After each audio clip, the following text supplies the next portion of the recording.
In this video, I'm going to show you how to organize pages in Adobe Acrobat. So the first thing you want to do, you want to open your document and then you want to go to the right hand side and click on Organize Pages. In here, there's a bunch of different things you can do. So up top, you can see you have odd pages, you have even pages, and you can select those. You have landscape pages, portrait, and all pages, okay? So this is going to select that specific page or those specific pages inside here, inside your document. Then these things over here are going to rotate your counterclockwise or clockwise, of course, your pages. So I click on this, and as you can see, it's going to rotate. This is going to delete them, this is going to extract them, and then this one allows you to insert them. So if I click on insert, I can insert from file, clipboard, scanner, web page, or a blank page. So I'm going to do from file right now, and I'm just going to import something random here, for example this one, and click on open, and it's going to import, there we go, after last page, and I'm going to click OK, and there we go, I've inserted some pages. This here will replace it. So if I click on replace over here, it's going to basically replace different pages just like that. Then if I click on split, this is going to split a document. So just like this, you can see you can create multiple documents or multiple files just like that.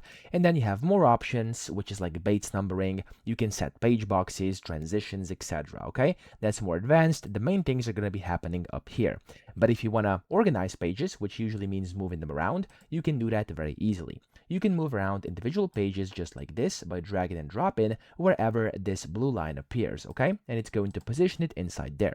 Then you can do this with multiple files as well, so or multiple pages of course, and you can highlight them either by highlighting them like this, so selecting them using like this selection box, or you could go and use Control or Shift. So let me show you what I mean. For a single page, you can click it like this, and they're gonna get selected.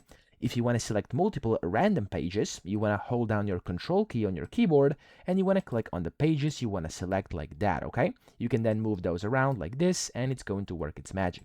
Now, that's the second thing, but then you also have the Shift key on your keyboard, which will select a range. So if I want to select, for example, this one, and then all the way to this one, I can hold down my Shift key, and of course click on the first one, hold the Shift key, click on the last one, and all of these are going to get selected within that range. I can then move those however I want, and there we go, okay? So that's essentially how to organize pages in Adobe Acrobat. I hope this video helped you out. If it did, please subscribe to the channel and help me out as well.